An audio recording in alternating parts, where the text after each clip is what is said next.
What are you doing? Nothing. Why not? Tune into the Pace Radio Show and catch Kim Cooper, Debbie Stoll-Skiffin, or Allison Merton, along with myself, Al Grant, as we talk to Canadian and international cannabis advocates who are working hard to help patients and to end cannabis prohibition. Catch us live every Wednesday at 8 p.m. Eastern Standard Time here at lifestyleradio.ca. You're listening to Lifestyle Radio. What are you doing? Nothing. Why not? I'm trying to get on this Lifestyle Radio website. Sounds like a cool website. Yeah, it's alright. Oh, wait, I might have it. You might have it. You're listening to Lifestyle Radio. The opinions expressed during this show are those of the individual participants and do not necessarily reflect the opinions of their associated organizations or Lifestyle Radio. Lifestyle Radio. Okay, we're back. Now, We're back. Yay. I think we're back. Anyways, yeah. Sorry about that. We might be back. Yay. We might be back. Back on. Yeah. Fuck. I might be happy about that. Yay. Yeah. What do you?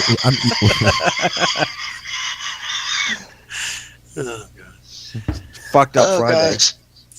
What?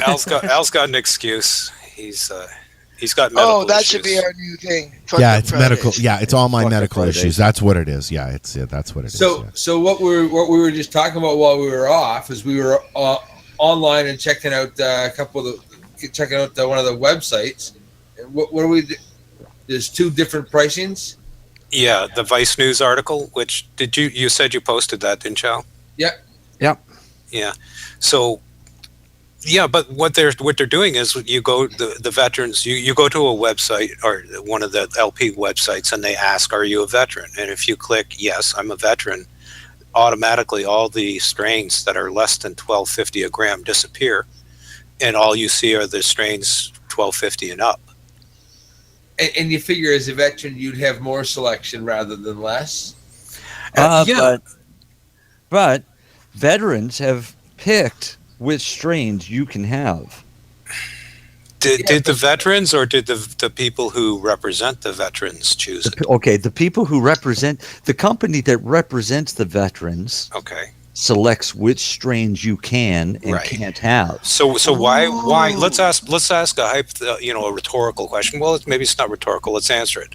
Why would they only show $12.50 and up strains? Because it's the most expensive ones. Yeah. You And make more and commissions. what's behind that? commissions? Commissions. Money. Duffel Right. bags Yeah. full of money. Yeah. And that we were just touching on that while we were during our dead air phase there.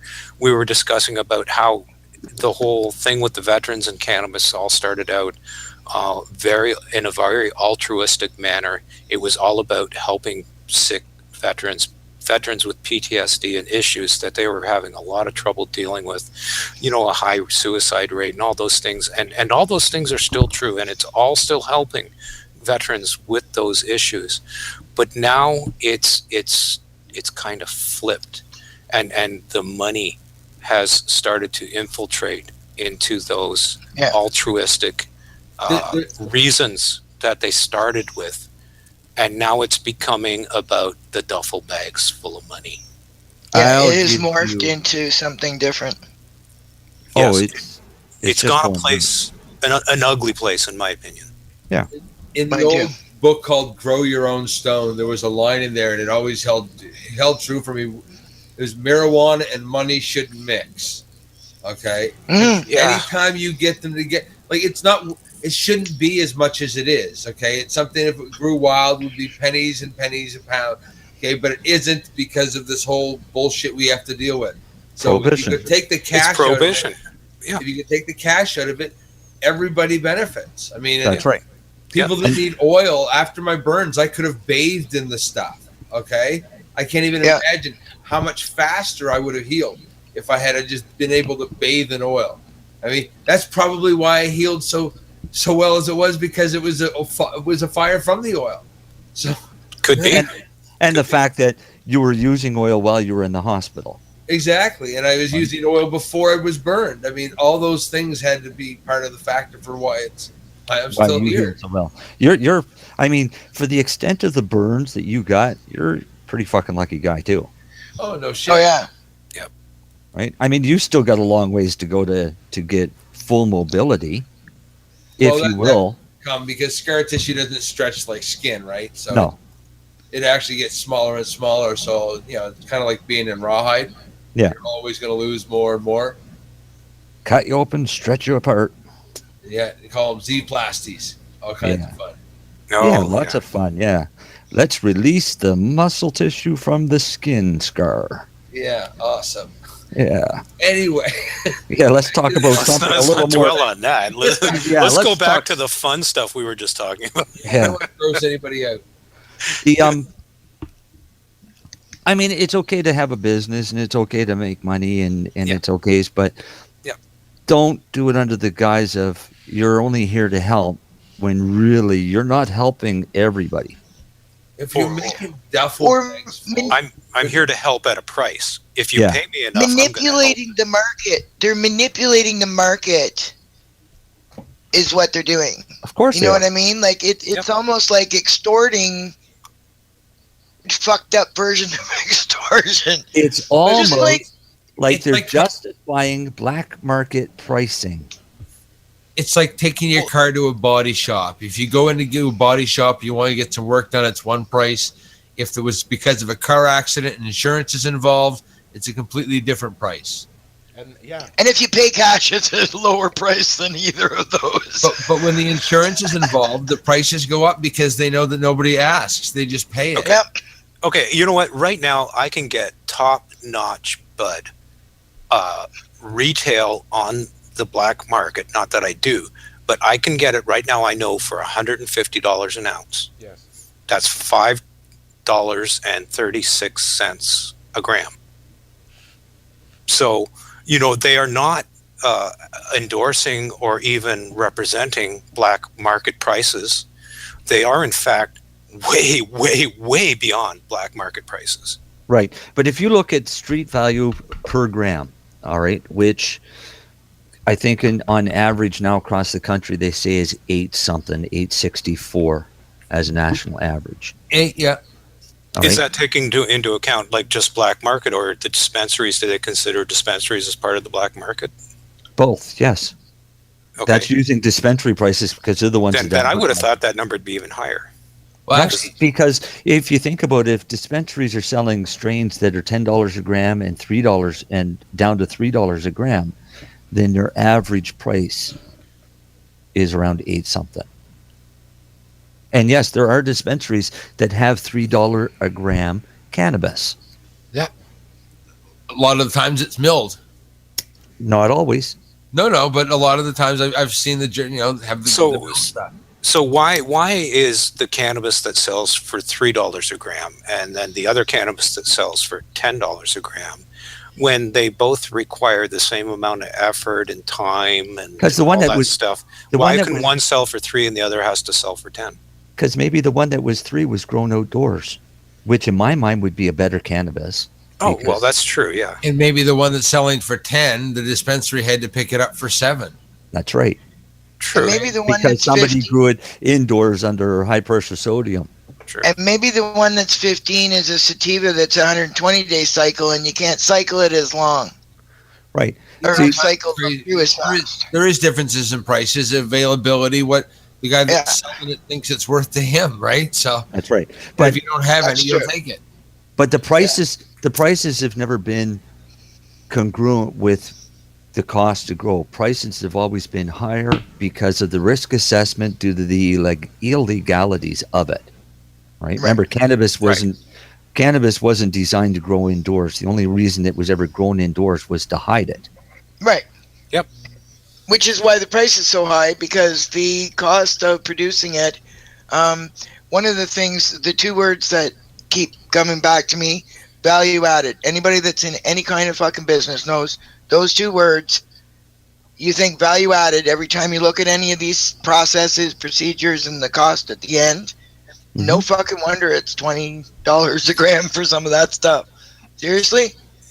What they have to put into it? Well, the other problem is... Well, you say that, but, I know a lot of people who grow, obviously, and I know what No, I mean licensed producers. When you look at what they're regulated to have to do, how can they get away with charging any less than that, realistically? Well, absolutely. The licensed producers they're so overregulated, they have to, jump through all these hoops. If you don't have $10 million, don't even think about getting into the business, right? But they're playing some bullshit games by pricing based on THC content, which when like we were talking about, the price of the stuff that they're going to buy, but if it's stuff that they're growing themselves and it takes 8 weeks to grow it and one is 27%, the other is 15%, okay, they shouldn't change the price based on that.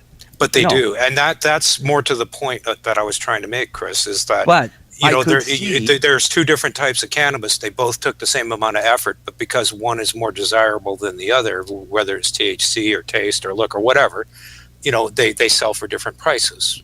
Yeah, and I agree. But if you're getting it from multiple sources, that can happen. But if they're growing it all themselves because they're the producer, then it shouldn't happen. Absolutely not. Right. But now I can see a price difference for 8-week Cushus being different than, a 12-week Durban Poison. Absolutely. Right. But not how much of a difference? I mean, does that justify? Well, you've just increased your flowering time by a third. Right. So a third higher. You've also increased the yield of the plant probably by 2. No, you may have decreased it because some sativa strains don't produce as much. Indica is nice because you get those nice big fat buds and you get a lot of them. Yeah. With sativas, you get a lot of stretch. Equal, okay, if they're getting the same volume from the same 2 rooms, they grow at the same length of time. If the THC content is different, they're charging more. Right. Mm-hmm. Yeah. That's the crap. There's no need for it. Well, I can go to any one of their plants and get them 3 different THC levels. Oh, absolutely. So what do they charge? Right? Because all they're doing is they're going to pick the highest number they can get, which is on microscopic level, looking for the perfect trichomes to test. Well, that's why Budzilla was getting away with making that deal. If you brought in your pot from an LP, they'd give you twice as much of their pot in replacement for it when they showed you that the THC was not what it was supposed to be. Mm-hmm. It's easy to show that because seriously, like you take 40 readings from different 40 spots in the room and you get 40 different test results. That's right. And variance can be up to 25% difference. Oh my God, how much? You could get that on the same plant from a top bud down to one of the lower buds. Exactly. There's no consistency there, so that's why I've always said the only way you can really get consistency of what you have is to turn it into oil, then test the oil. Yeah, I agree with that. Then you'll know. Yeah, I know. Like I've had plants that were 8 feet high, and I take the top, and then like further down, and I know which bottles, which part of the plant are in. Man, totally different. Yep. Because at the top you've got older THC, which some of it may have already converted to CBN. Yeah. And the CBD starts to produce first, so your lower ones are going to have the CBD. Yep. Your higher ones are going to have a higher content of THC. It's simple science, is all it is. It's actually, I don't know about simple. It's really pretty complex when you think about it. Well, for me, it seems to be simple science. Sorry. Well, it's complex for the average individual to comprehend the whole chemical structure of each cannabinoid and how it affects you and what makes certain cannabinoids more predominant under certain conditions than under others. See, I'm already people are glazing over while I'm saying that, right? Right. I'm not. I know you're not, but totally agree I'm just with saying that most people, like not everybody understands that, but well, that's exactly. I've been even thinking more about like the terpenoids and the effects of that, like the terpenes and flavonoids and stuff, is because I've noticed that no matter what the THC, CBD, all that other stuff, if I don't like the smell of it, it's not going to work for me. And I don't like dank. I don't like skunk. I don't like there's certain things that I don't like. Kush. No, thanks. Wait a minute. Which Kush?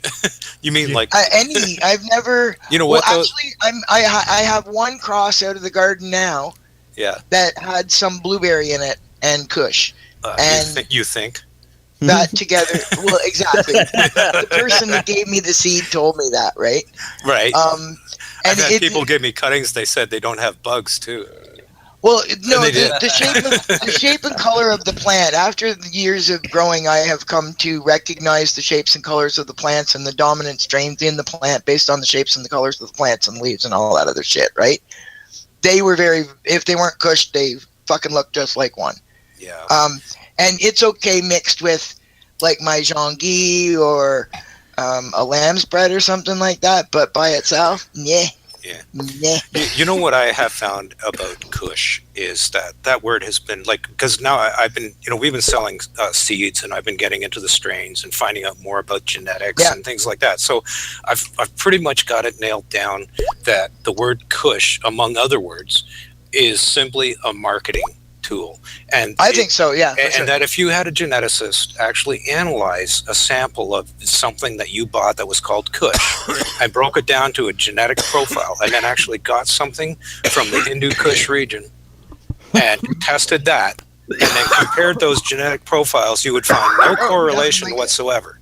So really all they're doing is marketing. Of course you would. I somewhat disagree. After I choked to death on that. And the reason I disagree I've looked at the genetics of some of these strains. They're oh my God. I hate the taste of Kush. It's consistently the same, isn't it? It's always the same taste. It leaves that taste in the back of my throat. I find it the most disgusting flavor that I can ever imagine. Yeah. And somebody passes me a joint, I take a toke, it's Kush, it'll never come to my lips again. Yeah, me because too. I can taste that Kush flavor in it. And there's a lot of strains that are like that. When people say that the strain names aren't right and that there's a lot of bullshit going on, that might be true for some, but there's some, man, I guarantee there's the old school guys going, oh, that's AK-47. You can't fucking tell me that's anything but AK-47. Yeah. You know. But you're talking about anecdotal stuff. And people get so pissy if broke you're it wrong, down to a genetic profile and compared it to the real deal, would back you in or the would day. it not match? I mean, okay, that's the then question. what everybody's been passing off as Kush, whether it's purple Kush, pink Kush. There's chocolate Kush. There's this Kush. There's that Kush. If you cross a Kush plant, Bubba Kush, it's just like and it's you give endless. it to me, I'm going to taste it. If I taste it, I'll let you know if there's Kush in it. Yeah, but that's not a tangible though. That's not science. That's just you tasting something and saying it tastes like Kush to me. Taste is science, baby. Taste is science. No, it's not. I mean, genetically, you might go back and find out that it's not the Kush taste, and everybody's been crossing it with something else. But it's not Durban poison. It's not Mazur. Well, let's put it this way: I've had 2 samples of the same strain, grown by 2 different people. Okay, yep. I know it's the same strain because I grew it myself, I bred it myself, and I gave people cuttings because I didn't want to lose it. But so the way I had to move, so I had to clear out everything, and I didn't want to lose my strain, so I gave cuttings to a bunch of people. So they all grew out this particular strain, and then I ended up sampling that same strain grown by different people, and every one of them tasted different, got me a different kind of high. And, basically looked different, smelled different, tasted different, got me, So here's the same plant, same plant. And it's all coming back to me with different profiles according to my evaluation based on my senses. Did they use the same fertilizers, the same soil makeup? Okay, well now no, and that's the thing that I'm talking about is that to just simply go by your senses, to say, your touch, your feel, your smell, your taste is very subjective, and that you could be tasting things that aren't a result of the strain at all. They're actually a result of the way it was grown. No, trust me. If I taste, because I've had indoor, outdoor, I can taste that Kush flavor. So if anybody uses Kush as the base strain for their genetics, and that flavor is is in that hybrid of whatever it is, See, I'm still going to taste that Kush. I still have to question the whole premise of just because they call it Kush, does it mean that it is? Wow. You can't. You cannot prove it unless. Yes. It may not be, except I've had Kush from plant geneticists that use the strain to develop other strains. Yeah. Well, a plant geneticist would be the guy that I would trust. Now, I would take his opinion. If a plant geneticist told me this is Kush, I would believe him. But when some guy at Crap King says this is Kush, do I believe him? No. No. Well, you could. There's other breeders that profess to be reputable who have a bunch of Kush strains too, and I guarantee you they are not all Kush. They just aren't. If they're the geneticists, they should be using they should be developing the strains with the products that they say in it. I can't see any plant geneticist out there who's a breeder who is going to use two different strains, put them together, and say that it was a Kush. You're talking about plant geneticists and you're talking about breeders. Are you talking about the same person or two different? The same person. Okay, so how many breeders are actually plant geneticists? I know two. Okay, so there's two. Right. So if one of them says that they're using Kush, then I'm pretty much going to be guaranteed there's a Kush base in that strain. Sure, I would agree with that. Because it's a plant geneticist. If it's a scientist and he's got access to genetic profiling and he can tell you unequivocally that this is Kush, I have no reason to question facts. What I can question is anecdotal evaluations based on your senses. Hey, Ross, you're very argumentative tonight. Thank you. I don't mind that. I like that. No, it's a discussion. It's not an argument. It's not even an argument. It's not near an argument because I've had Kush for so many years and I've developed such a hatred for the taste.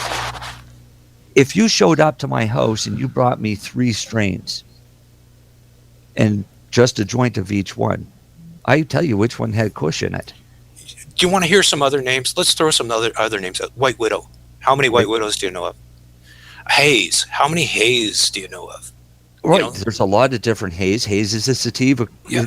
Haze is a sativa equivalent to Kush. But just because they use the name Haze, does it really, really, really mean that there's actual Haze genetics in there? No. Right. So it's the same with Kush. Ideally, it should. But really, anybody that's passed me one and said that it's a Kush strain, and I've tasted it and told them that it was a Kush strain, and they've agreed with me and told me that it has had Kush. I've never had a pure Haze, or I don't know if I've had a pure Haze. There was a pure Haze. I remember when Haze first came on the market, and it was just called Haze. Right. But I don't know the taste of it, so I wouldn't be able to associate it with those ones. Kush I can associate because I've had so much experience hating this shit. I won't even make oil out of Kush. On the lighter side, I have a guy who just got back from Thailand. Oh, did he bring some Thai weed? No, he brought some seeds. Oh, even better. Yeah. So I'm getting some seeds tomorrow from actual real Thai from Thailand. Well, I live down here, and I like Thai weed, and I know how to grow. I'll see how many seeds I get. You have my address. I had somebody. I know. I have something to send you anyway. Okay, I got you, Roger. All right. There's no account for taste. I had somebody actually asking for M39 seeds one day. Yeah, I can't see. I just don't understand who'd ever ask for that ever. I was shocked. To say the least. Wants to grow fast. Somebody that wants to use it as a base, or use it as a base and cross it with something else to shorten the flower time. Everybody in my region calls it M38. I don't know if it's the same strain or not. Probably is. And it grows very fast, finishes early. Yields are well outdoors, but it grows like crap indoors. Yeah, but it has. You can get if you grow it right indoors, you can get a good quick yield off of it in a quick turnaround time. Super tight buds. It looks fantastic, but It looks wonderful, but after you smoke a joint of it, you need 4 joints the next time. Oh, that kind of shit. the first Yeah, 5 I don't days, like good that after kind of that, shit. That's what I found too. Yeah. Yeah. Chasing the dragon. And on that note, There is. Yeah, there- on that so, note, yeah. we should take a break we and should let, take a break and let hear some news. here's some news, and I got a new thingy here I want to try. So, okay, you ready, Chris? New thingy. Okay, just wait for it.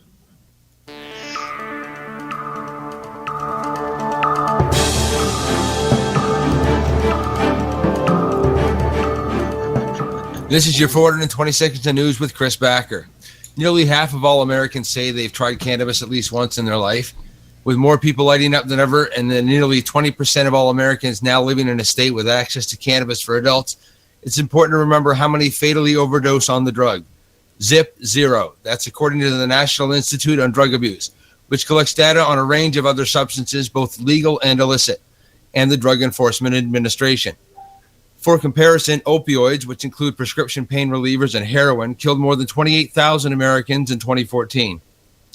Nearly 88,000 people die from alcohol-related causes every year, which makes alcohol the 4th leading preventable cause of death in the United States. It's pretty impossible to ingest a lethal dose of pot. David Schmader, author of Weed, the User's Guide, spoke with experts and crunched the numbers on how much bud it would take to kill someone. Even aspirin can kill you if you take too much, but a fatal dose of cannabis would require an ingestion of 1,500 pounds in 15 minutes. A physical impossibility for any human, even Snoop Dogg, Schmader writes in his book. One reason for this impossibility is the way the brain works. When the user ingests cannabis, chemicals in the plant ride the nervous system to the brain and latch onto molecules called cannabinoid receptors.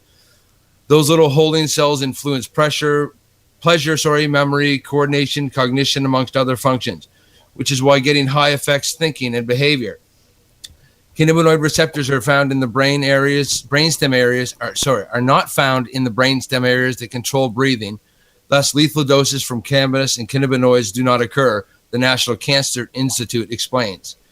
Pot isn't harmless, however. The psychoactive ingredient that gets users high, tetrahydrocannabinol or THC, is a powerful intoxicant. Having physical abilities and judgment impaired can lead to users putting themselves in unsafe situations. While there are no recorded cases of deaths from cannabis overdose, one bong rip too many can make users feel incredibly uncomfortable. Their hearts start to race, hands tremble, and anxiety strikes. There are things they can do to mitigate the "what have I done" kind of high. In his book, Schmader recommends the users tell themselves that there's no real danger, drink some water, stay hydrated, and eat a snack, preferably one that is ready to eat and does not require operating a stove, just so you can boost your blood sugar. If you have a medical cannabis card, the 9th U.S. Circuit Court of Appeals says that you can't buy a gun. The court ruled 3-0 on Wednesday that a ban preventing medical cannabis card holders from purchasing firearms is not in violation of the Second Amendment, the Associated Press reports. There are 9 Western states under the appeals court's jurisdiction, including Nevada, where the case originated. The lawsuit was filed in 2011 by Nevada's resident S. Rowan Wilson after she tried to purchase a gun for self-defense and was denied based on the federal ban on the sale of guns to users of illegal drugs. Though cannabis has been legalized in some places on a state-by-state basis, it remains illegal under federal law. The court maintained that the drug use raises the risk of irrational or unpredictable behavior with which gun use should not be associated. Wilson claimed that she doesn't actually use pot. She simply obtained the card to show her support for its legalization. The appeals court agreed that the guidelines from the Federal Bureau of Tobacco, Alcohol, and Firearms and Explosives that firearm sellers should assume that medicinal cannabis card holders use the drug. Chaz Rainey, the attorney representing Wilson, said he plans to appeal the decision. We live in a world where having a medical cannabis card is enough to say you don't get a gun, but if you're on the no-fly list, your constitutional right is still protected. He argued there should be more consistency in how the Second Amendment is applied. Alex Create, cannabis law expert at San Diego's Thomas and Jefferson School of Law, expects that this ruling won't be the last we see of the issue. He says that the ruling may be challenged by people who use medicinal cannabis, who will argue they shouldn't be lumped in with other drug users in the terms of concerns about violence. The Denver Post is reporting that the nation's most pot-friendly city has passed Initiative 300, a measure that will allow businesses to apply for permits that grant cannabis consumption areas on site. The bill clears a path for people to smoke in Denver coffee shops, restaurants, bars, and even yoga studios with special permitting. This is victory for cannabis consumers who, like alcohol consumers, simply want the option to enjoy cannabis in a social setting. Haven Kaylat Berry, owner of the professional group Denver Relief Consulting and the initiative's lead advocate, said in a statement, recreational cannabis has been legal in Colorado since 2012.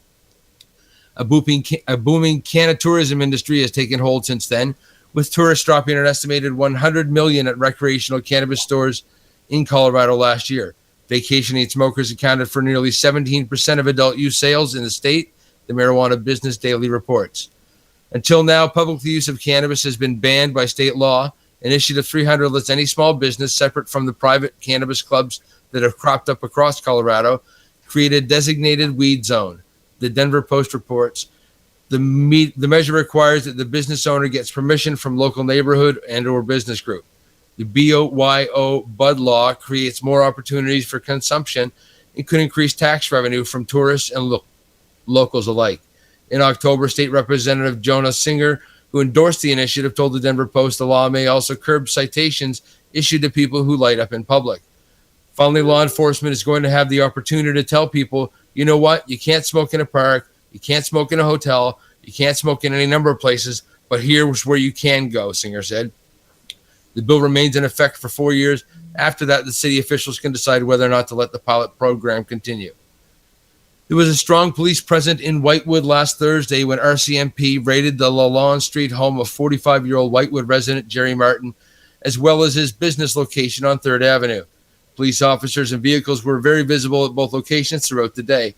According to RCMP, at approximately 10:20 a.m. on November 8th, Broadview RCMP executed a warrant at both businesses and a residence at Whitewood, Saskatchewan. As officers stood guard at the Martin Medical Services building downtown, several officers entered Martin's residence and began a search of the Main Street home and later at the business location.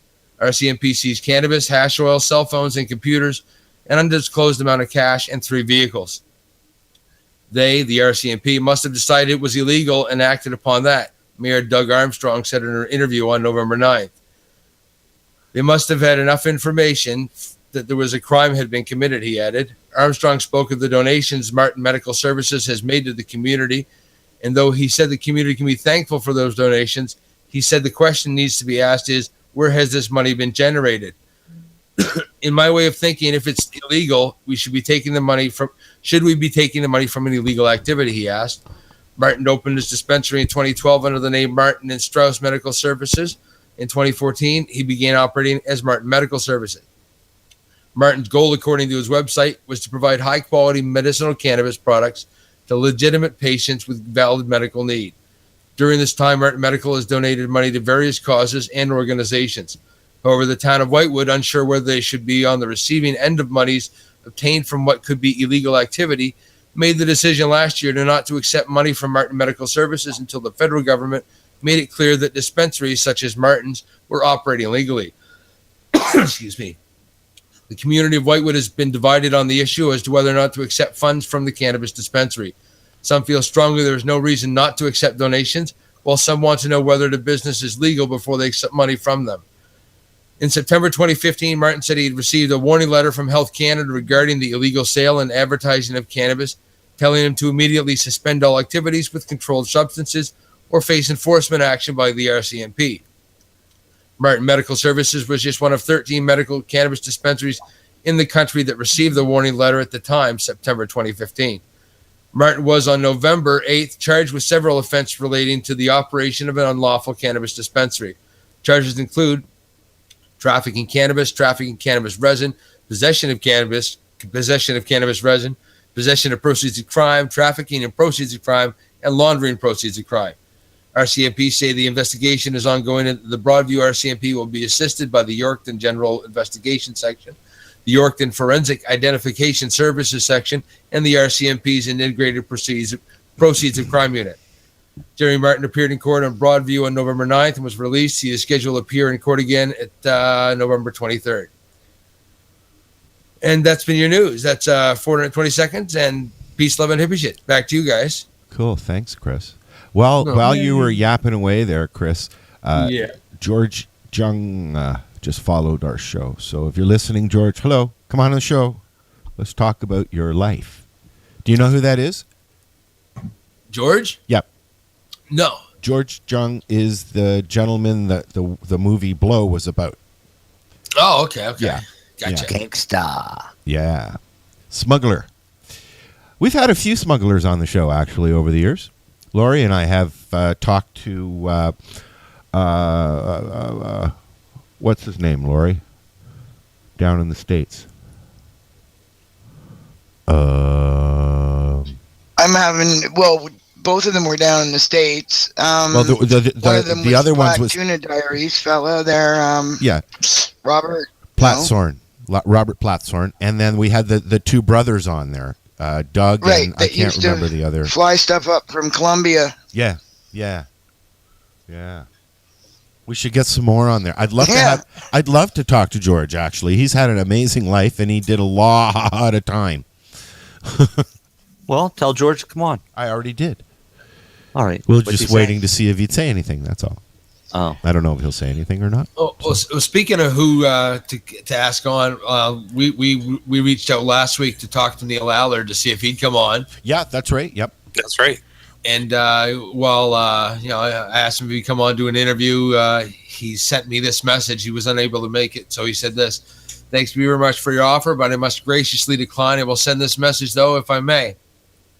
Thank you to all those involved in our court case and in our medical cannabis movement. I'm very grateful and honored to have been part of the plaintiffs in the coalition case. We managed to prevent the government from trampling on our rights to grow an incredibly therapeutic herbal plant, a sustainable battle involving many people. I think we made a big difference and hopefully helped many other cannabis patients in the process. We have a wonderful, uniquely Canadian cannabis movement, of which you and the cannabis media are all part. When people unite in determination, there is no stopping us. Governments can make arbitrary regulations, but we do not need to comply. Thank you again. Peace, cheers, and warm wishes, and happy pups to you all, my friends out there." Neil Allard. Cool. So that was. And nice we need that applause track now, please, Al. Yeah, I don't have it loaded. Sorry. Yeah. Okay. Oh. We could do it. What's that? Al's loaded? He is loaded, but we're clapping right now. Yeah. Shh, we're clapping. I got the clap from Ross. Bravo, Neil. I've heard. You brought the clap on, Chris. Clap on, clap off, clap on. Too cheesy. Too cheesy. Anyways, so we got 45 minutes or so to go. What should we talk about? We were kind of hoping you'd fill the rest of the time, Al. Oh, really? What am I supposed to do? Dance around in a circle and pray at the moon? well, we filled the first part. Yeah. Entertain us now. Yeah, sure. I want to know how you square a circle. Can somebody tell me how that works? If you can tell us how to square a circle by calling 1-323-795-2420, Ross Middleton of BMA Hydroponics is going to give you a prize. Yes, I will give you a prize if you do that. I promise. And you only have to be the 1 million. You know, Dave and I, a long time ago, we had a contest, and it was a trip to Hawaii for the 1 millionth caller. Yeah. You know what you're going to win from me, though? What? You're going to win a petcock. You want to know how to square a circle? Yeah. Can you help me? Because I've been really pondering this. It's been taking up all of my time for like the last 2 months. I eat all these edibles. I smoke all this weed. And then I try to think, how the hell do you square a circle? How is anybody supposed to take you seriously when you keep calling it weed? Do you remember what pi is? Yeah. Pi I r ate squared. a pie the other day. Oh, God, that's it. Thank you. Are you serious? Oh my Pi r gosh. squared. Oh. I'm the pie guy. I had to know that. You're not seriously. Is that seriously? Hold on. the answer I you've can been- hear Deb in the background laughing at him. Oh my gosh. I thought pi were round. Pi r round. Yeah. But now, if you apply pi r squared, that's how you square the circle. So you know And you just thank you, Marcel, for So a pointing that out. 4-inch circle is 12.57 square inches. and you've just And there you fucked us go. for another contest because you just gave away the answer. Right. I mean, that was a You pretty. win a petcock, and everybody's saying, "What the hell's a petcock?" I got one of those. I know what a petcock is. I know. Yeah, you're probably the only one, Marcel. So Put it that's with the seeds. I want the first person who could tell me. First person who could tell me what a petcock is wins. All right. Put a it with prize. the put it with the seeds. Okay. Okay, Deb can help me with that. A small valve. You Googled it, didn't you, Al? I did. Of course he did. Especially in a pipe of a steam boiler or a cylinder of a steam engine for drainage or testing. It's a Ideally- shut-off valve. Yeah. A shut-off You win the valve. prize, Al. So way It's- to go. Now our listeners don't get to win anything. Yeah, well, Yeah, Al, you ruined it. Way to go. The valve is also the valve that's at the bottom of your radiator to drain your rad. that's Right. yes. That's Right. called a petcock. Same on the big bottom of a great big. Hey, Ross, Yep. I used to sell those to radiator companies. I'll bet it was fun. I'll bet you had no end of jokes to tell about selling a- your pet cock, right? I have sold. He went petcocks from for selling his years. pet cock to having playing with his my penis all the time. Well, yes, there you go. Yeah, I mean, so. and remember the pet rock? Well, how about the pet cock? Yeah. I've had one of those for 53 years. Thanks. You can turn around. We can sell those on eBay Yeah. as great. You know, the replacement to pet rock. We could take some pet cocks, glue Yeah. a little hair on it, put some eyes, Yeah. and put them in a gift box, and we could sell them for $100 a piece Yeah. as a new collector item. If you'd like a pet cock, just go to www.bma hydroponics. And Dot tell Ross com. you want him to send you his pet cock. Not bum, BMA. I'm sure Ross would be happy to glue 2 googly eyes on a pet cock and mail it to your ass. And it'll come. It will also come with a tube of lube, so that you can place that pet cock where it works the best. You know, and, That's right. and this is why we have a disclaimer at the top of the show. It's Wait, Ross's with somebody fault. with a gas problem, a pet cock could be a godsend to all of his family. I mean, think about it. All you got to do is insert it, turn it to the off position. Everybody's good. When nobody's Anybody- around, you turn it to the on position and go for it. Right? Right. Anybody with an oil furnace and an oil tank should have a pet cock. Yeah.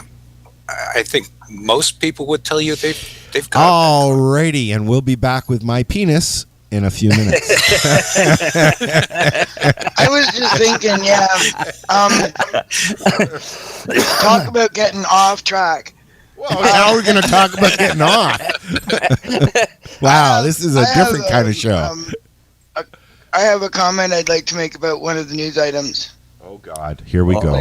Oh boy, we're gonna get real boy. now. Now, Yeah, I found it very interesting that Jerry got shut down after 4 years of operation. Jerry Martin. right. Yeah. But the thing is the police don't raid until they get a complaint. That's Right. Yeah. If They're you don't give them a obligated reason to act on complain, A long time. yeah. The So- mayor has and the priest there. Pardon me? The mayor and the priest of that town, the two of them have been really ganging up on Jerry, according to Jerry and his posts.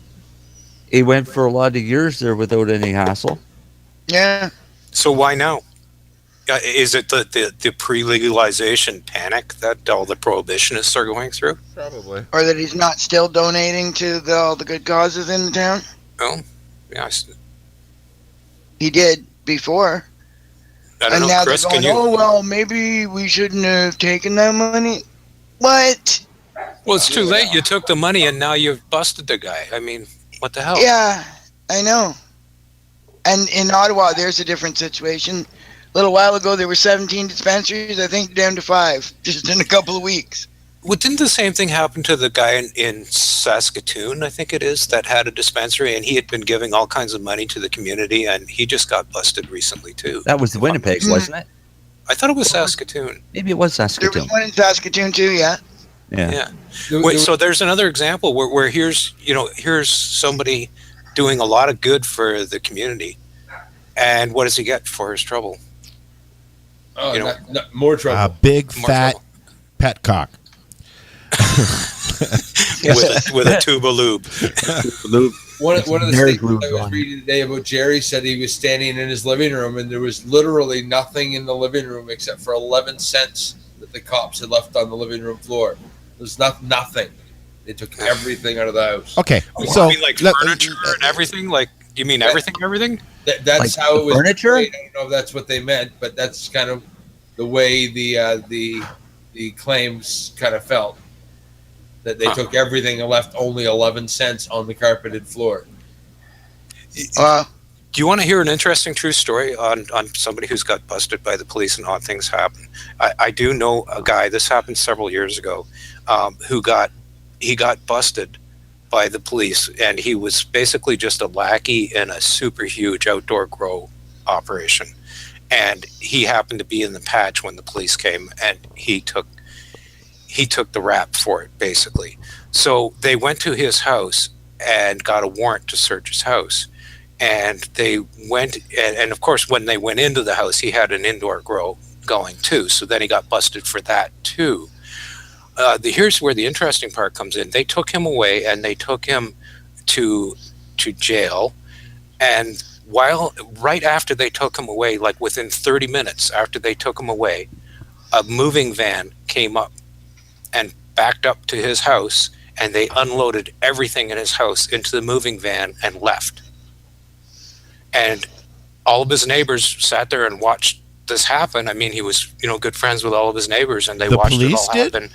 And this, nobody knows who was driving that moving van and where his furniture went. And then they sent an inspector over who declared that he had such a bad mold problem, they condemned his house and they tore his house down. Like, wow. Like, yeah, I mean, it's just like the kind of stuff that you shake your head at, and you wouldn't believe it was true. If I hadn't known this guy for years and know that, he wasn't making this up. I saw the aftermath. The guy's gone Christian now. It affected him so badly. He got such bad PTSD. He lost everything. He lost his job. He lost his house. He lost his furniture. He lost his freedom. They fined the hell out of him. He went to jail. I mean, he was shattered. This guy was totally shattered. He came in a few months ago, and he was like a different person, a totally different person. Just imagine that. Who would know to go there a half an hour after he was taken to jail with a moving van? Who? Anybody got an answer? No. The cops? Yeah, there's a good answer. Or people the cops know. Well, yeah, was it not just forfeiture? No. Proceeds of crime and all that shit? No. This was he hadn't even that happens after you get convicted. This was right after he got arrested, and 30 minutes after they took him away in the police car, a moving van pulls up. So nobody really knows who took everything away? No, but I mean, if you don't have to, be a genius or read tea leaves to be able to figure out that somebody was tipped off that this guy was being taken away. Because they had to go out and rent a moving van and have it ready and have a bunch of guys together to go there and get all the stuff. Excuse me, are you insinuating that some police officers may be complicit in illegal activities? That's exactly what I'm thinking what? the whole time. Marcel, I would never imply that at all. I'm saying it's absolutely fucking true, okay? It's true. I'm no. Let's not pull any punches here. Let's not beat around the bush. Look what the OPP near Brockville have been dancing around doing. I'm just glad I grew up in Brockville. Can I just say I'm glad some of these cops are finally getting caught. That's all. Yeah, we had a cop take our joints one time. for all the bad videos you see and all the garbage stuff you see happening with cops, especially in the States, more than so than up here, you do see some of the good videos, I'll tell you, because it would be easy for everybody to get a really bad attitude for all officers, and it's definitely not all officers. No, it's not. But when it depends also on what region you're in. Like here in Ontario, where you have OPP detachments, it'll vary from detachment to detachment. Durham Regional. For example, in Napanee, the Napanee detachment, which is the one that busted this guy, is also the same one. I don't know if you guys know who John Snow is. Yeah. Okay, John Snow was a medicinal patient who was pulled over in a ride check by the Napanee detachment of the OPP, and they basically railroaded. Thank you, him into all these charges, made him go to court, made him fight it all, and he was fucking licensed. He had a license, under the MMAR, and they made him go through this. I think for like 18 months it took him to finally get the charges dropped. But yeah, that's so But if that had happened in, say, Durham Region, and the OPP that work in Durham Region, well, not that there's a lot of them there because they got Durham Region cops, but go to any other place where there's the OPP, and you might be treated completely different. We see that here in Nova Scotia, and I mean we're a small province, but the police here react completely different than they do, say, New Glasgow, right? Which is an hour away, right? Right? And that's. And it could be RCMP in both instances. Right. So what gives there? Yeah. So we talk about not all cops are bad. There's definitely good cops out there, but depending on which particular but here's my take on it. There may be a predominantly bad cop area. You know what I mean? Think about it. If there were good cops, there would be no bad cops. Yeah. That's true, and you got to ask yourself: are those good cops? How good are they if they look the other way when their other cops act bad? Right, and I mean, we've got an incident now where in Nova Scotia where a sergeant was demoted for using excessive force, and appealed and won his appeal. That stuff doesn't really happen, does it? Yeah, not at all. Right? Yeah. But, I mean, you're going to pull a gun on somebody and it doesn't even justify that and hold a girl in a choke lock, then I have a hard time understanding how you could ever win your fucking appeal, you scum. Sorry, that's my personal opinion. Well, we're being blunt tonight, Marcel. So yeah, okay. Stop thinking out loud. That's what you really feel. Well, here's but seriously, that's always been my attitude. If there really was good cops, then we'd have no bad cops. True at enough. all. Come on, if you're gonna say that, you got to sing it. No, I'm not singing it. Yeah, but this is where the things like the SIU comes in, and the cops investigating the cops. I mean, who came up with that idea? Let's all guess where that idea came from. Oh, yeah. The cops? Yeah. I bet the cops let's investigate ourselves. Yeah. So that doesn't help. When are we going to have an independent body that a civilian independent body that investigates police wrongdoings? Yeah, but then I suppose some individual officers may take it upon themselves to coerce those civilians to do exactly what they want because that would be so wrong, wouldn't it? Yeah, but it's not like it hasn't happened before. No, but we don't. At least give us the opportunity to have the civilian oversight instead of having them policing themselves. Well, I agree with that totally.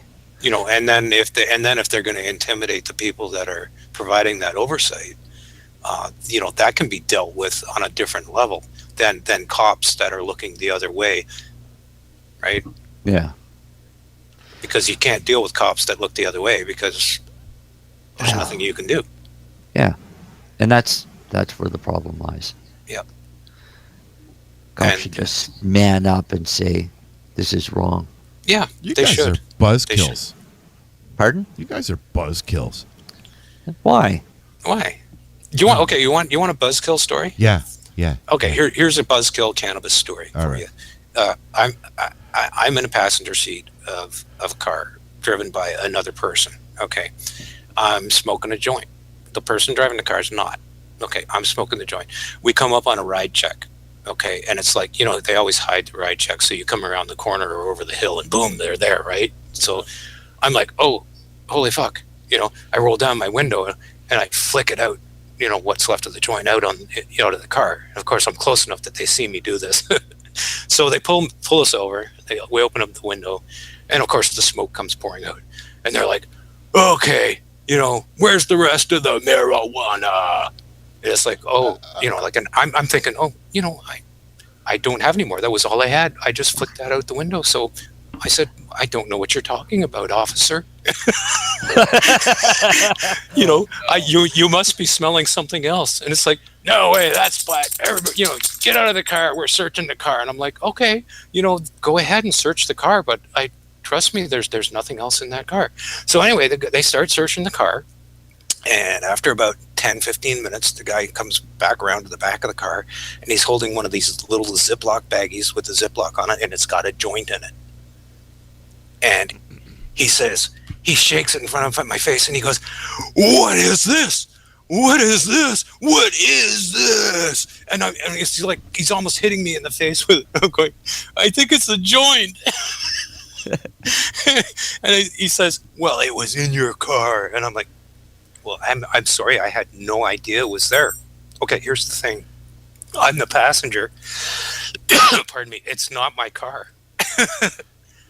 So I got charged with possession of a joint.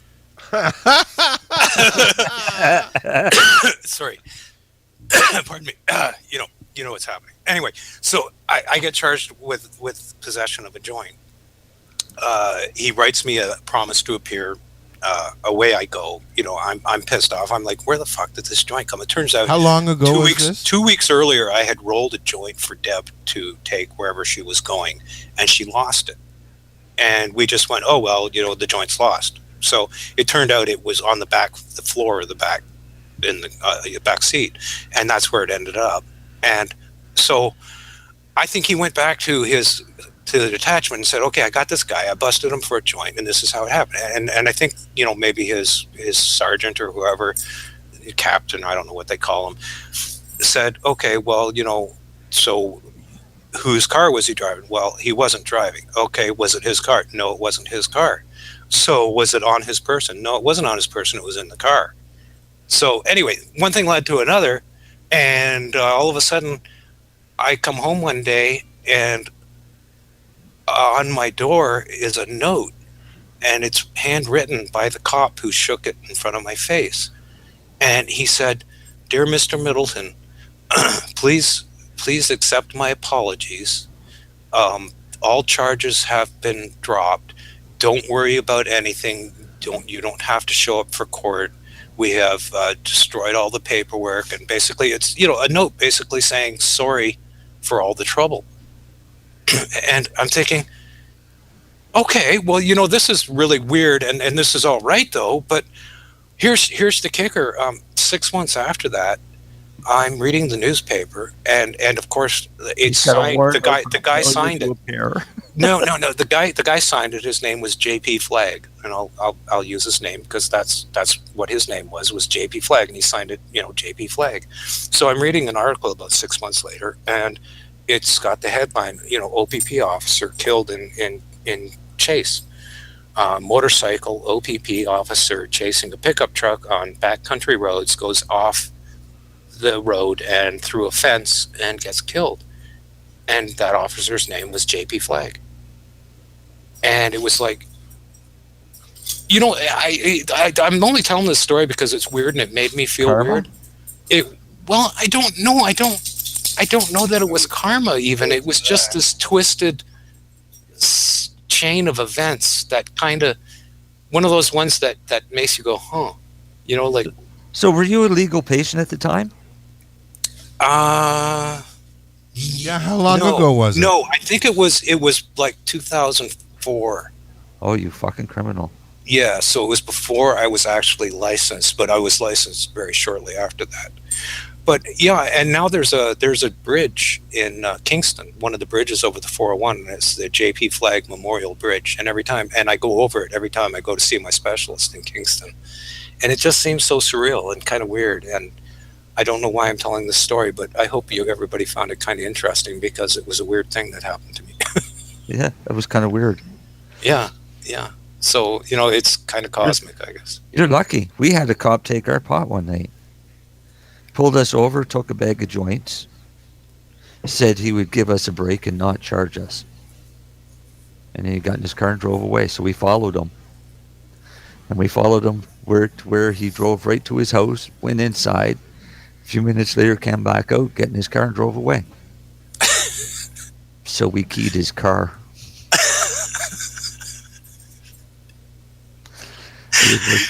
They got that on tape now, right? I don't care. He can come find me. I'm proud of being at least my guy's not coming back for me. If he wanted joints, he could have bought them like everybody else. That's true. Right? Actually, he could have said, "Do you mind if I take these joints?" And you probably would have said, "Sure, go ahead." Yeah. Right? No, I probably would. Yeah, $15. And they call me the profiteer. unless, well, maybe I could supply you some on a weekly basis for a get out of free jail card. It's always nice to have friends. And since corruption doesn't run rampant through police force, you mean low friends in high places? I mean high friends in high places. There you go. No corruption. And you got to wonder about that too. If they ever did put into place drug testing for cops. Oh my God, half the force would be gone. Yeah, wouldn't it? Yeah, I wonder. I've always wondered, what if they did that? How many cops would just like shit their pants immediately? I always said that if I ever got busted and go to court, as soon as we get to court, then I'll bring a nurse from the hospital, and I want drug tests for everybody involved in my raid. and my charges. So I'd want the prosecutor, and the judge too. The judge, and we're going to have a cannabis conversation. Let's make it a fair playing ground and see who's on what.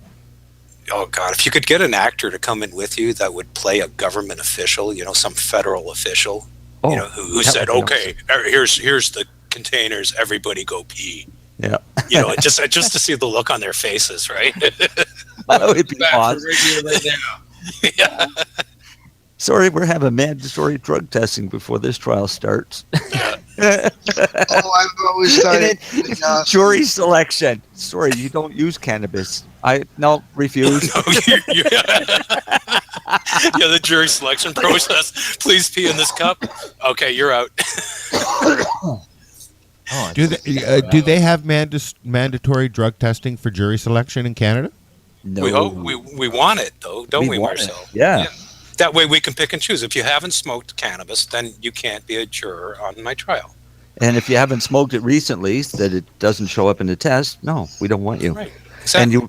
And to make it a fair playing ground, say a 50-50 split. So then half of the jurors can educate the other half of dumb fucking asses for not using it. That's what I like about you, Marcel. You're always thinking. Got to think ahead. Stay one step ahead of them. Yeah. No, that's an awesome idea. It's better to educate, than to exclude. Speaking of educating, what do you got going on tomorrow there, Marcel? I get to go to sunny Riverview, New Brunswick, which is basically across the river from Moncton, New Brunswick, for a New Brunswick MUM, Maritimers Unite for Medical Marijuana. MUMM. Yeah, MUM. We love our MUM. When we were at Health and Wellness Expo, we advertised quite extensively that there was a meeting tomorrow in Riverview at 1 p.m. at the public library. So I guess we better show up, because if only a fraction of the people that said that would be coming show up, we're going to run out of seats, because I think there's only 30 seats for the place. Wow.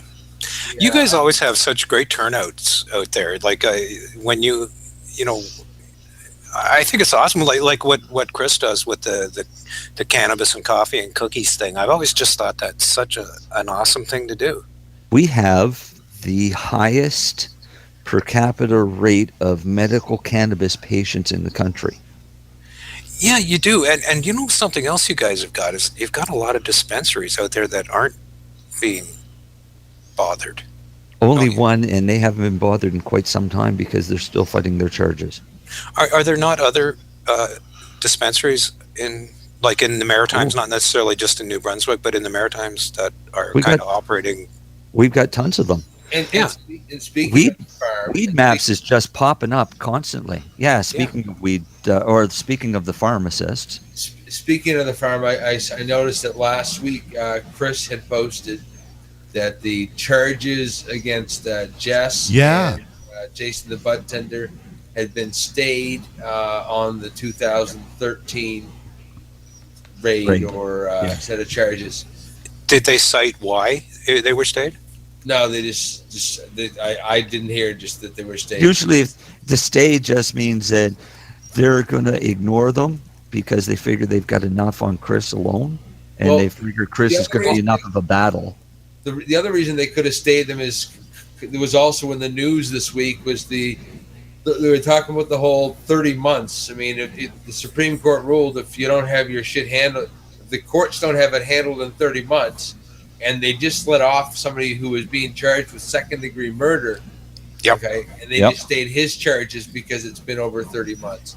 So, and I'm talking about a 2013 set of charges anyway. So maybe that's why. It could be. Yeah, and I think I actually raised that on one of our prior shows, and I still think that Chris could get off on these other charges because it's been more than 2 years. And not only that, from reading when that decision came down was also the removal of the victim surcharge. Oh yeah. That's been removed, but I still see judges applying it, and that should stop. I mean, they're doing it because people don't know. If you go to court, you get charged with something, and they ask for a victim surcharge, you got to stand up right there and say, no, that's not even supposed to happen anymore. That's been removed. How can they charge a victim surcharge for a victimless crime? Exactly. I've been in court. Okay. You want to hear weird or disturbing? Okay. I've been in court for patients getting ready to do their trials, and I was in one town, and there was a sexual assault charge. A guy was with his girlfriend's little girl, and it was all kinds of garbage. And he had a $50 victim surcharge, and there was a guy after him who got a $500 victim surcharge for a cannabis-related offense. Okay, so you get less trouble. What? It was disgusting. Yeah. Okay, it's absolutely disgusting. So where the hell does that money go? That's fundamentally wrong because they usually go to places like the John Howard Society or DARE or things like that, or the SPCA. It's usually a donation thing. So I mean, drug charges are under other. Okay, like there are 3 types of charges. There are crimes against people, crimes against property, and other. And so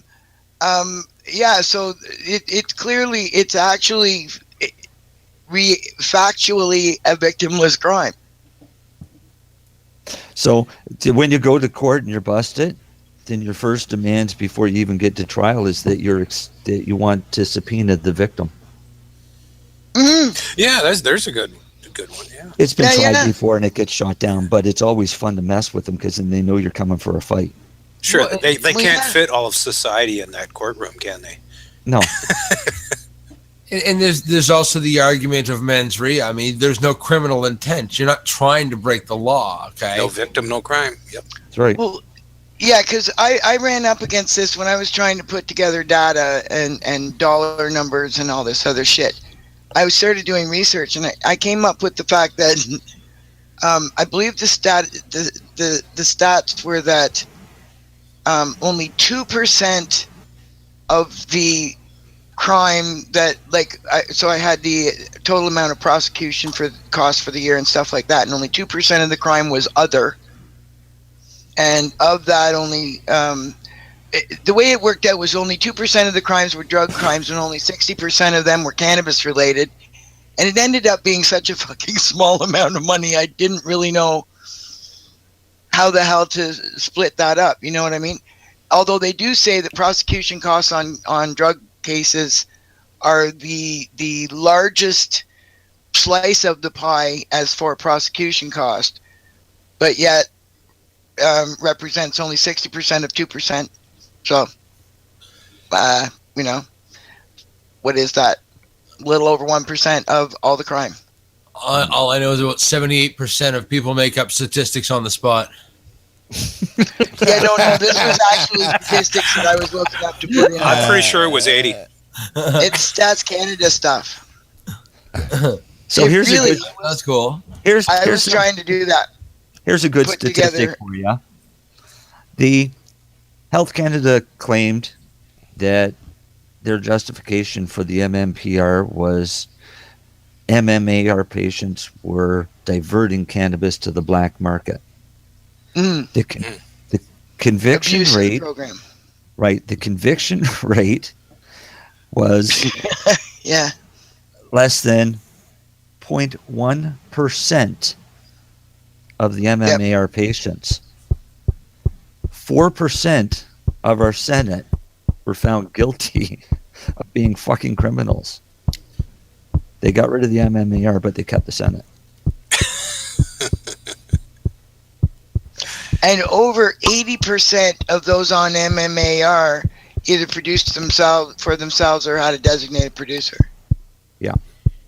Yeah. And it was way overblown. I mean, let's face it, the whole thing is overblown. I mean, the whole legalization spiel that Trudeau and the Liberal government is putting out about keeping it out of the hands and keeping it away from organized crime. I mean, sorry. I know it is laughable because, from what I'm hearing, I mean, if they go into a highly regulated kind of format for legalization, it's not going to do either of those things, right? No, because No. any regulations are going to create a black market. Right. So as long as they You started restricting Big Macs, there'd be a fucking black market. just simply putting it into the LCBO, just doing that, you ensure there's going to be a black market. Of course, same as there's always been a black market for alcohol, and there always will be. Okay, let's have one final little topic conversation. Where do you think that, with everything that's going on in the news and everything, where do you think that's going to go? Do you think it's going to be the LCBO? Do you think it's going to be the drugstore or Shoppers or whoever else is involved? I'm thinking leaning more towards the pharmacies or standalone dispensaries that are federally regulated, and in both cases, all supply will be coming from licensed producers. But yet, so you think that the retail outlets are going to be legislated on the federal level as opposed to provincial? Well, that's if they do it federally. I think they're going to throw distribution to the provincial. But if they do it the pharmacist model, then that'll have to be federal. Well, I think that at the federal level, they could say, you can have dispensaries if you want, but it's not going to be them that regulates it or licenses them. It's going to be the provinces. So then every province is going to say, okay, well, that's fine. You say that there can be dispensaries, but you don't say that there has to be dispensaries. And that's what's happening out west, right?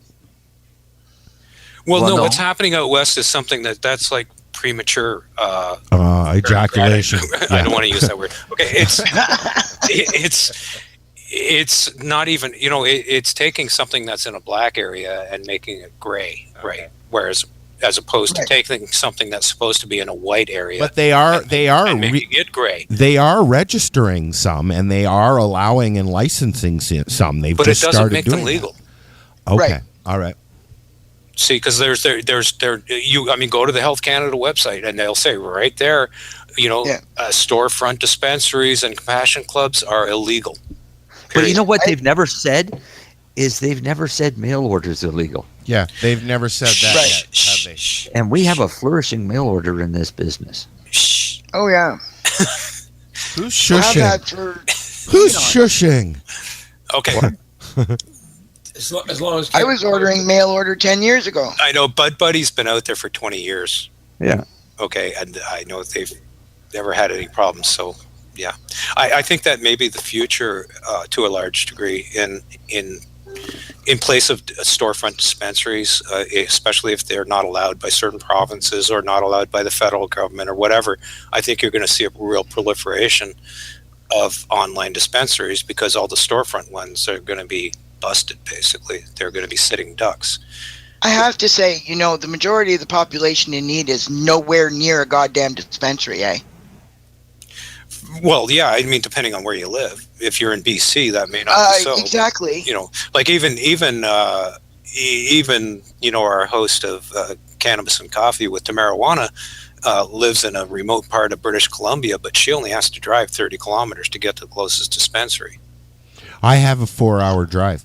I have an hour. I have to go 80 kilometers. Right. So here she is. Each way. Here she is living in a mountain valley somewhere in the middle of nowhere, BC, and she only has to drive 30 kilometers to get to a dispensary. But someone like here, yeah, where you are, Lori, and where I am, we would have to drive for hours and hours and hours to get to a dispensary. I agree with Marcel. The pharmacy model with licensed producer product available. Yes, that's where I think it's going. And if that happens, how does that get rid of organized crime and keep it out of the hands of children? It doesn't. Right. That's a good question. Not intended to. Repeal is the only thing that will do that. It's not intended to because there's nobody down at the corner selling organic carrots for twice the price of the grocery store. Okay, well, you know what? Even the vegetable market is regulated to some degree. I mean, there's you got to regulate things, but when you restrict it, you're not achieving the goal that you set forth, that you said was the most important things about legalization, and then you turn around and do everything so that you ensure that keeps happening. Like the vegetable market, if you go and you buy organic vegetables, if it's certified organic, it's because the people producing it have some sort of a quality thing that they have to go through, or some sort of regulatory method, right? They have to go through a standard operating procedure for producing exactly. And organic. If you go buy it in the grocery store, there are things that the produce has to go through in order to qualify to be there. But the difference is any farmer who grows vegetables can follow those rules and get be permitted to make that claim and to grow those vegetables and to sell them with very little regulation at all, except for the fact that he has to meet the labeling requirements, right? That's where that craft market niche comes in. That's kind of where I was going. That's where I was going is that if they lock out the craft growers and they lock out the storefronts, I don't care what they do, where they put it, how they do it. There's going to be a black market, and if there's a black market, kids are going to get it, and that's just the way it is. So the simple solution is remove it from the CDSA, treat it like it's corn. Yep. All right. And anybody can grow it that wants it. Anybody that wants to buy it can have it. Within 2 to 3 years, you'll have an uptake of everybody using it because we can all have it. Maybe. It's going to be a given. I mean, it's a free for all, kind of like Prohibition. Everybody went drinking when it first. Yeah, what you meant there may be a spike, but then it'll kind of level off. What are you seeing? Like $400 a metric ton? Yeah, something like that. Actually, when you start growing massive fields outdoors, because carrots penny a gram, it's kind of 28 cents an ounce. Sounds pretty good to me. Right. So if all the people that are growing indoors are going to really be forced to grow outdoors if they want to grow at all. Mm-hmm. Because why would you waste the power and the expense of growing indoors when you can just grow it freely outdoors? There's a complete... Sure.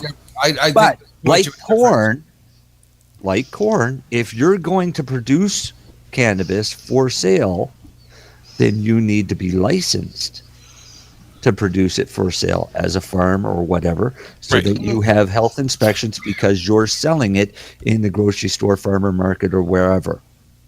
Yep. Right. All right. So it'd still be treated the same as corn and tomatoes and anything else. Once people realize that the biggest aspect for recreational use is using it is because, hey, I just smoked pot and now I'm high and I might get caught because I broke the law. Me and that too. paranoia is a big part of that high. When I'm you're not legal, that paranoid, paranoia goes. It went away.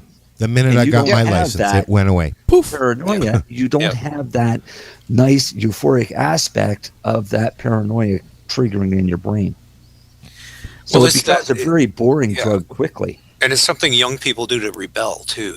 You know, Exactly, because it's illegal. They're rebelling against the establishment, so they're gonna use cannabis to do it, and you know that's how they're making their statement about society. Well, if you take that away, there's then how do you rebel? You're going to find some other way to do it. You know, right? And the ones Tell them that it's want a to green rebel vegetable will do and tell them it's a green vegetable. They should eat as much as they can, and it tastes like crap. And there's your problem. Yep. Problem solved. Right? There you go. And on that note, we're going to have to pick this conversation up another time. Oh, is it over already? We're done. It is. Oh, it was way too much. It's 9 o'clock already. Oh my God, that just flew by. Yeah, Wow. you'll be turning into pumpkin soon. Please make sure that you check out our Wednesday shows. We've got To Marijuana on with Cannabis and Coffee in the morning at 11 Eastern Time, 9 Mountain Time. Yes. Yes. And then we got Al Graham's show, Pace, on at 8 p.m. So, you can... So, I'm going to throw this one out, too. Any of the dispensaries, grow shops, vapor lounges that play our show live when it happens, let us know. Oh, yeah, for sure. We'll talk about it. We'll give you a free shout out, free advertising. And there are a few. There are a few. There are a few. I'm blazing the trail. I'm one of them. Of course, I'm doing it. Well, you're here because I'm here. But if somebody who's not here is your shop open right now, Ross? Are you looking for more attention? Oh my God! No, I'm not. Oh. But I do play I do play the podcast. What time's your store closed? We are open from 10 a.m. till 5 p.m. Al, do you got the Choir of Angels button there? Oh! Do you know how hard it is to roll out of bed at you know how hard it is to roll out of bed at 9 o'clock and get to the store by 10? Those were some sad sounding. Hey, Ross, you only work one day at the store. Yeah, right. Okay, that's true. But we should sorry to bust your bubble there, buddy. Yeah. I got it rough. What can I say? All right. And on that note, I look forward to talking to you all again next week. Yep. Yeah, it was fun. Sure. Maybe we'll even try to have a guest. I was going to say we're going to try and have a guest. If you want to be a guest, get a hold of us somehow. If not, you'll be forced to listen to me and Ross babbling again, and me coughing and Lori scratching herself. And Chris, we don't know what Chris does. He's awfully quiet today, actually. Huh. Peace out. Arrivederci. Arrivederci or something. Peace, love, and hippie shit, if I can use Chris's Peace, term. love, and hippie shit. Good night, guys. Play the music. This is Bubbles from the trailer park, and they're playing some fucking excellent music on lifestyleradio.ca. I hope I didn't sound too nervous there. Please hang up and try again.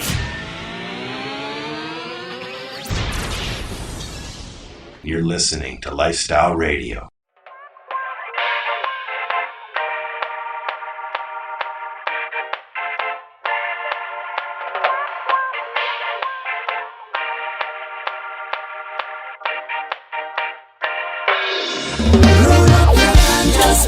Oh yes, me roll it. Me not care what you say, strictly herb it and be brave. Yes, me love the cannabis, yeah. Me never send Me always have Mary's life. Oh yes, me roll it. Me not care what you say, strictly herb it on me brain. Roll up your ganja spray. Roll up your ganja spray. So you can pass me the whistle. Pass me the whistle. I wanna be less spliff. If you have the ganja, can't smoke with anyone to beg everything. You got something for yourself. Smoke ganja hard. You got with love. Oh yes, me roll it. Me not care what you say, strictly herb it on me brain. Yes, me love me cannabis, yeah. Me name a sincere, yeah. Me always have Mary's life. Oh yes, me roll it. Me not care what you say, strictly herb it on me. You like music, you like weed, well we gonna be good friends indeed. This is how much I like more than smoking trees. They'll make you dance the do-si-do and teach you how the chiva grows. Smoke a bowl on the 420 radio show. On Lifestyle Radio. So what are you doing? Nothing. Why not? I'm trying to get on this Lifestyle Radio website. Sounds like a cool website. Yeah, it's alright. Oh, wait, I might have it. You might have it. You're listening to Lifestyle Radio. The opinions expressed during this show are those of the individual